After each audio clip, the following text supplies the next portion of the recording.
Weaponizing Chaos, Why I Don't Paint Tranquility. Meir Martin. I am not interested in giving you a place to rest. I am interested in what happens when the world speeds up, breaks down, and overloads your senses. My practice deliberately refuses the palliative function of art. Instead, it seeks to amplify the very conditions of contemporary existence, velocity, fragmentation, and sensory excess, so that the viewer cannot remain a passive spectator.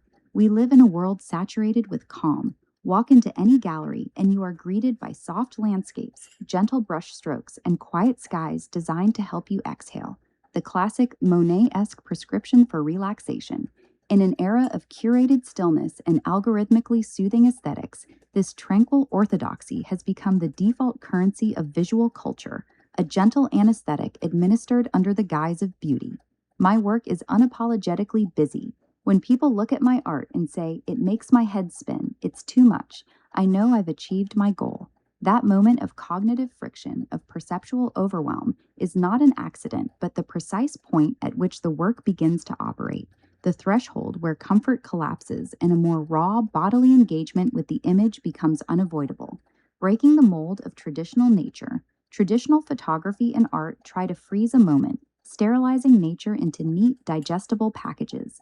I want the opposite. I want you to feel the dizzying vertigo of a fractured ecosystem, the frantic rush of motion, and the overwhelming density of life moving faster than the eye can track. Where the conventional landscape offers a fixed, contemplative vista, my compositions insist upon flux. Nature not as a stable subject, but as an unstable, accelerating system whose complexity exceeds any single frame. By building cascading, hyper-accelerated worlds built entirely of birds, punctuated by jarring, high-impact shocks of electric color, I am rejecting the ordinary.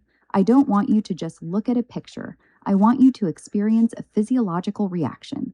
I want the canvas to vibrate, the composition to disorient you, and the sheer momentum of the imagery to pull you right into the whirlwind.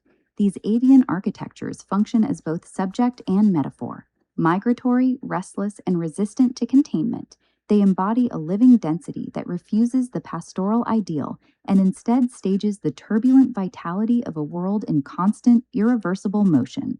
Art for the overstimulated mind. Creating something entirely new means abandoning the rules of what art should look like. If everyone else is painting quiet, I want to capture the roar. In a cultural climate that continually invites us to seek refuge in the minimal and the serene, the deliberate cultivation of visual intensity becomes a form of resistance, an insistence that art can still confront rather than merely soothe.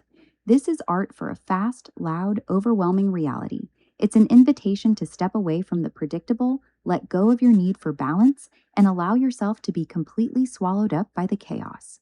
To encounter these works is to consent, however briefly, to the disorientation that already saturates modern life, and to discover within that controlled vertigo a strange and vital clarity,